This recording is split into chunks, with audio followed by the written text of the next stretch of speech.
Hi, everybody. I'm Shay Russell, and today I am joined by the legendary investor, Rick Rule. Rick, thank you very much for joining me.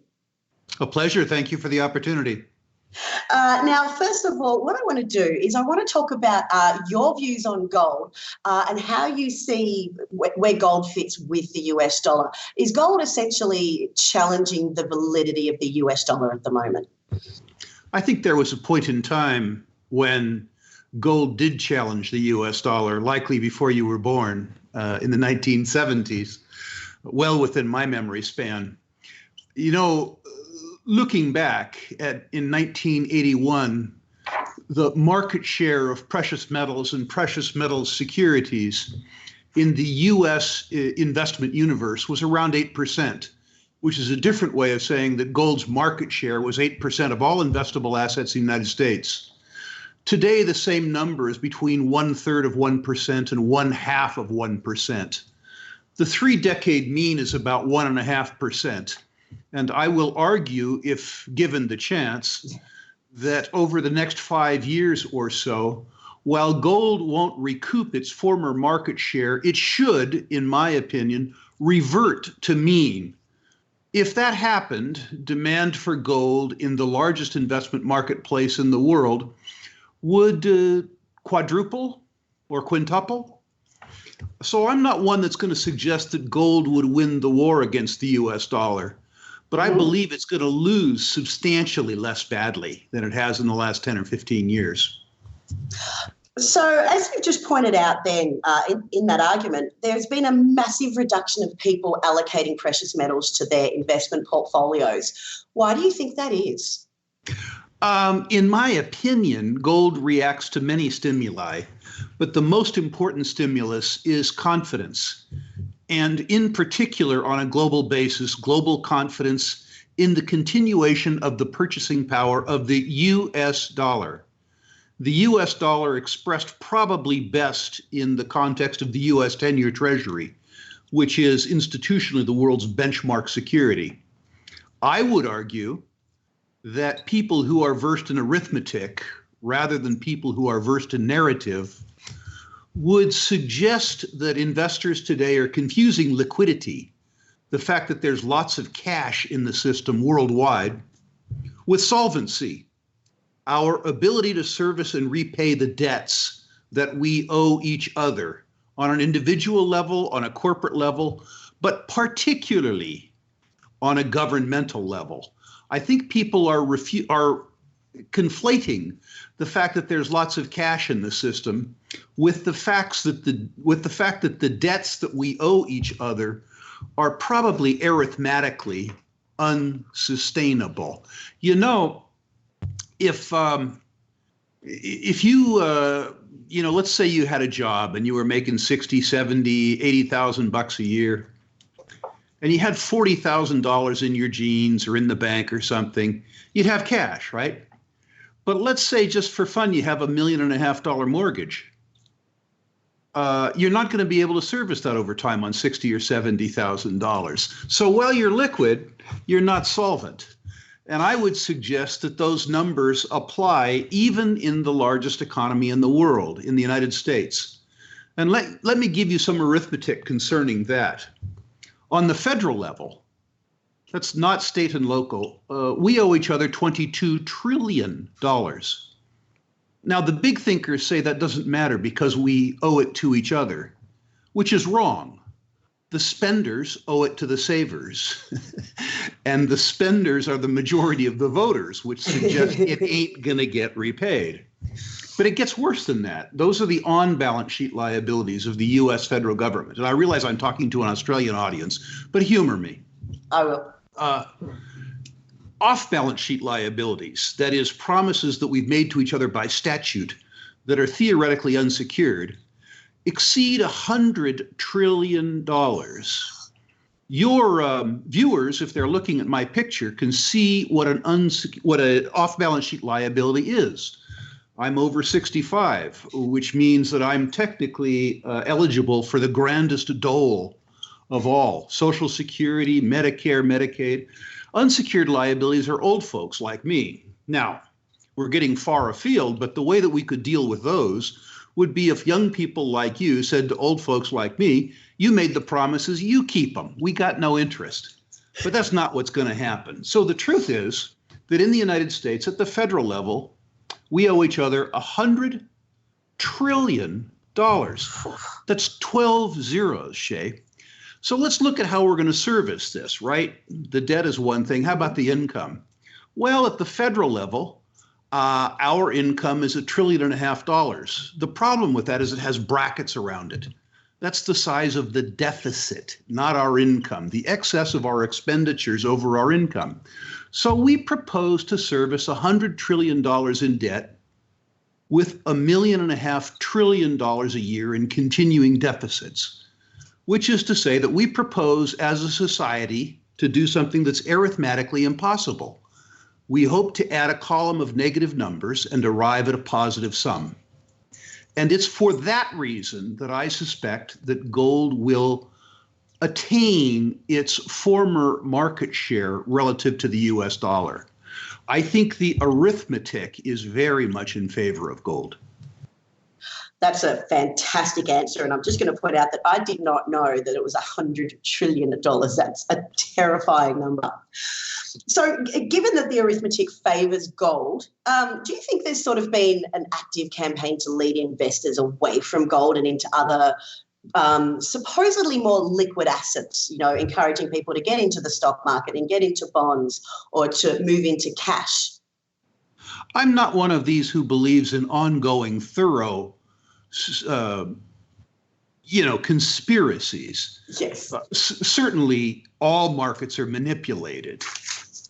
If big financial interests, as an example, can manipulate a market as large as the LIBOR market, they can easily have their way with gold, where the paper trades can exceed the physical trades by 500 times, not percent.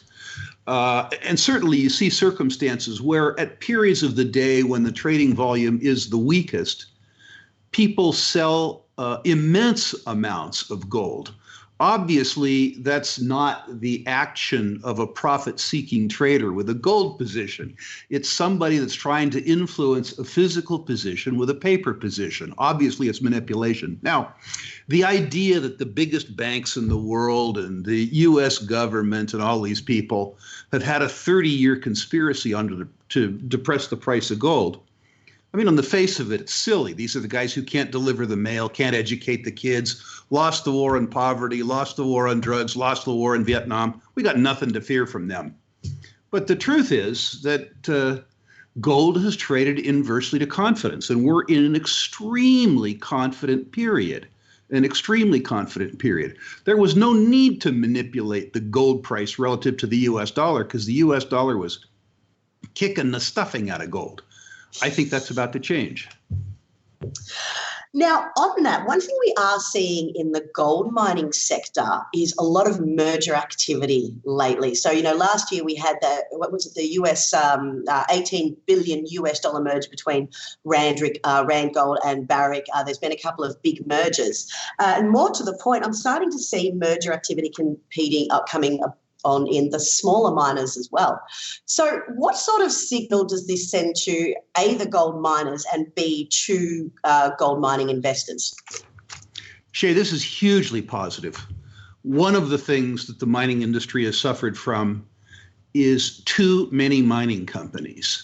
So too much attention for investor favor, and in particular, too much general and administrative expense relative to assets under management and relative to free cash flow. The mergers do many great things. They, of course, add hope and liquidity to a market that's been bereft of both for 6 or 7 years. Importantly, larger companies, more liquid companies, enjoy higher share prices, i.e. a lower cost of capital. And in a capital-intensive business, that's a blessing indeed. Equally important, I think, a well-constructed merger, and certainly the Barrick-Randgold was well-constructed, reduces the general and administrative expense relative to the assets under management, leaves more money left over for shareholders, which is a very good thing. Some of the other advantages are a bit more subtle.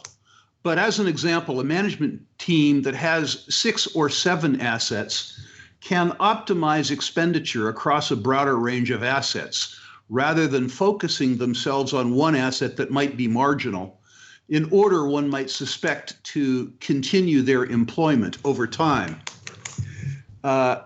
Companies also often divest assets, large companies, which are no longer core to them, that are superfluous to them, but could create real opportunities for smaller companies that buy those assets. One of the great themes of the last merger and acquisition market that we enjoyed so much at the beginning of the last decade was the ability of high quality entrepreneurs to assemble collections of assets and people cast off by majors and build great companies. In the North American context, I'm thinking Silver Standard, which went from 72 cents to $45. Pan American Silver under Ross Beatty, 50 cents to $40. And the granddaddy of the amalgamators that at least I remember was Lumina Copper, also by Ross Beatty.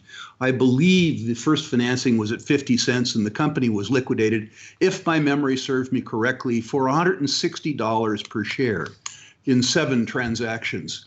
So the headline attraction of the merger and acquisition thing is to create larger, more liquid entities. The subtext is to optimize exploitation of properties throughout the value chain, including by smaller companies that can make something special out of an asset that doesn't matter so much to somebody else. Wonderful trend, wonderful way to make money for the next 2.5 years. So do you think the mergers are going to continue with sort of the big boys of mining, or are we going to see that filter through to the smaller companies trying to become bigger? Yes and yes. Okay.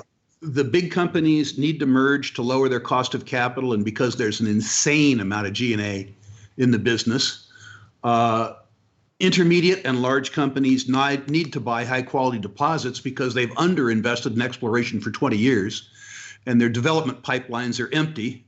Small companies need to merge in a capital-constrained period to avoid becoming extinct. For many reasons, the merger and acquisition mania, if that's the right phrase, the trend will continue. It's a solid trend. All right. Now, you just mentioned major underinvestment in exploration in the past 20 years. Why are these companies not investing in exploration? Why have they forgotten to go digging for the gold? I was afraid you'd ask me this. This is where I make enemies. Be my guest. As a society, we overinvested in exploration in the 70s and the 80s, and we made some insane mistakes. I think the junior exploration industry's track record in the 80s, their record for value destruction was really, truly legendary.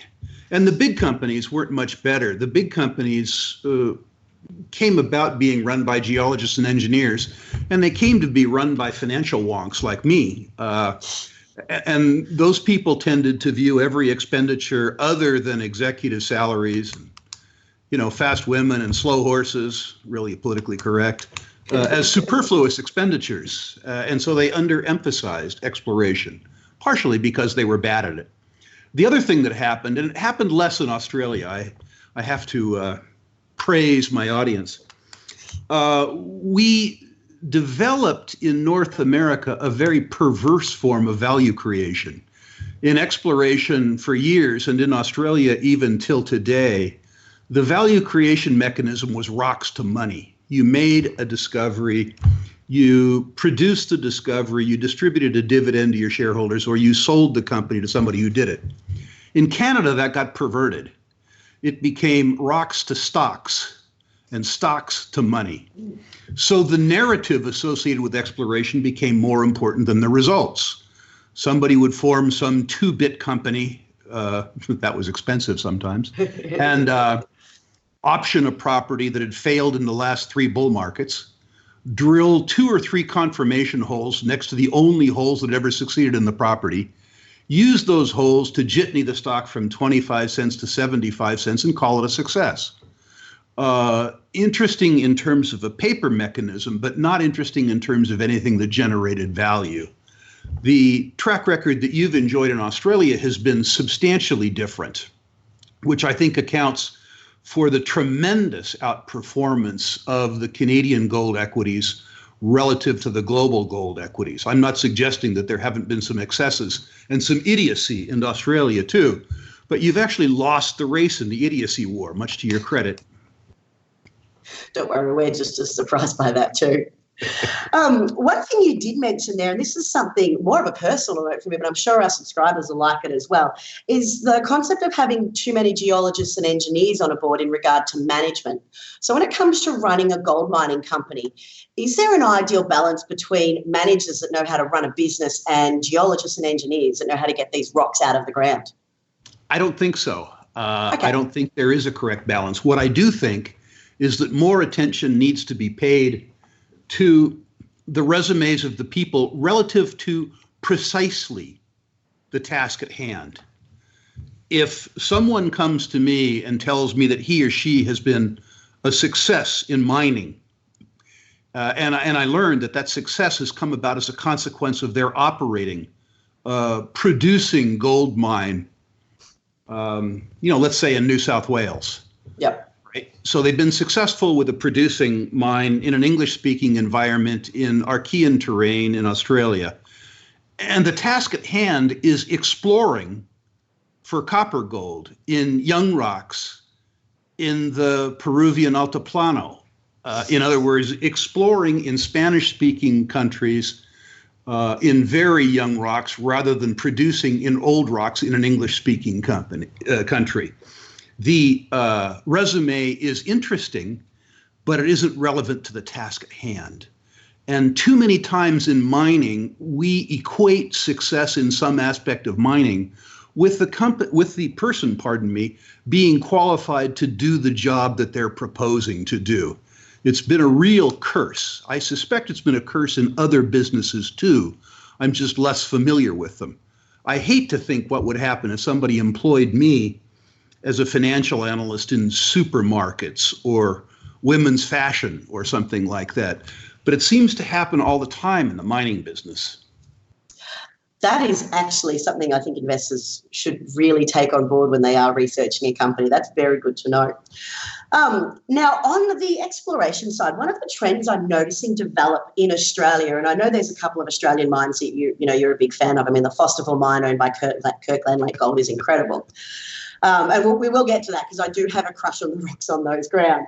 But one thing I'm noticing that is a big trend in Australia at the moment is reinvigorating these brownfield sites in exploration. Suddenly we've realised that in the gold rushes, we didn't dig deep enough, and now new technologies come on board, and there seems to be people or companies picking up, dud sites for a song and turning them into incredible mine opportunities. Is this sort of a double-barrel question, but is this unique to Australia?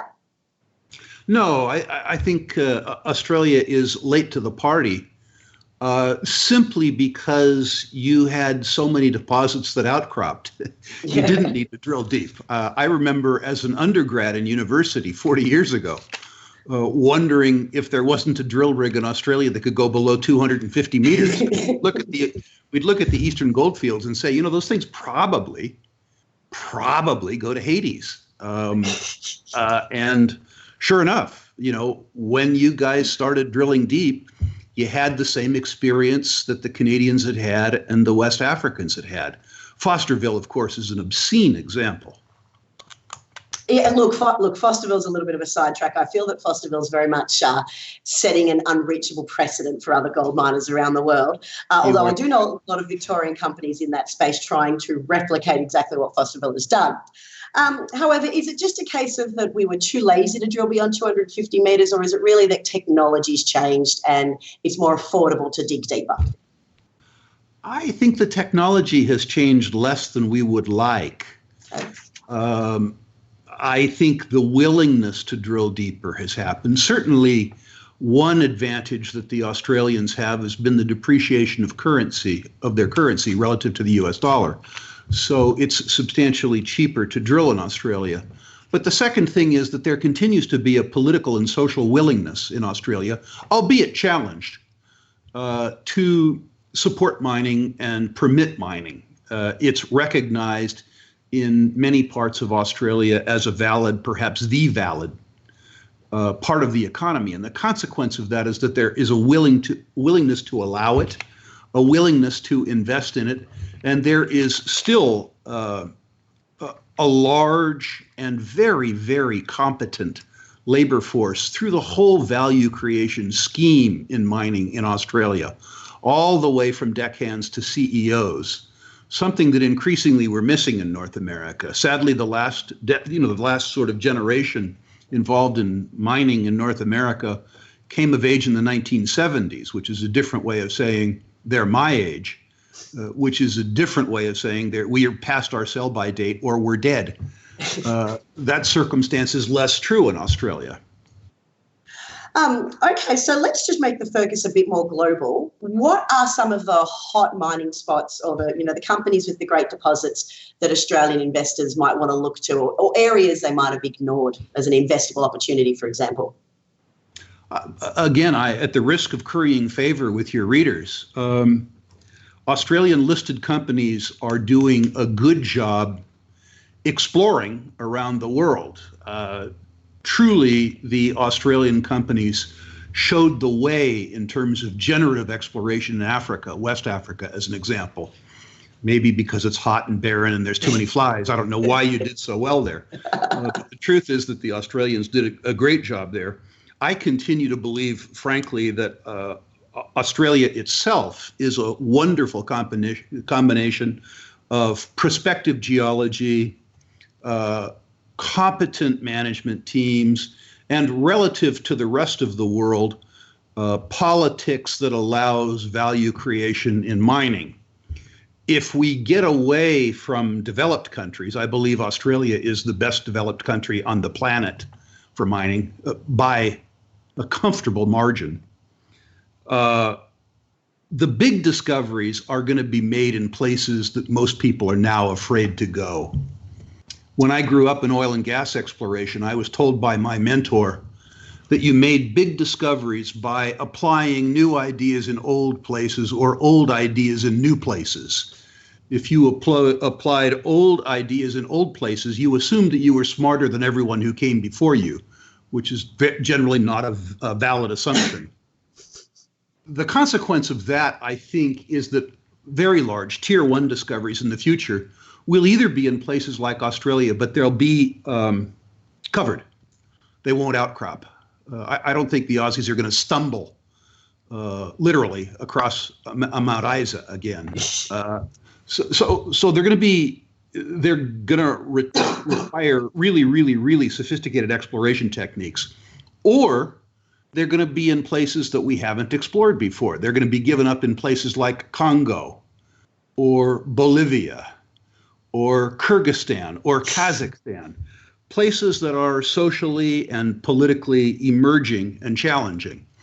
We are not going to find outcropping tier one deposits in places that we consider to be familiar or friendly.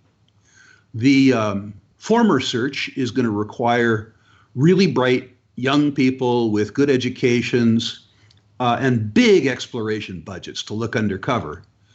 The easier thing to do, I think, is going to be to go to places like Congo that haven't been efficiently explored and take the political risk associated with making a discovery in a less mature social environment, perhaps unprotected by the rule of law.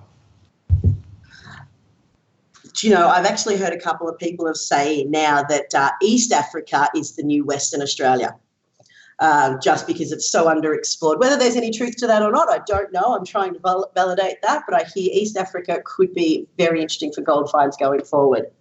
I do just have one more question before we wrap up today, and it basically comes down to the cost of mining.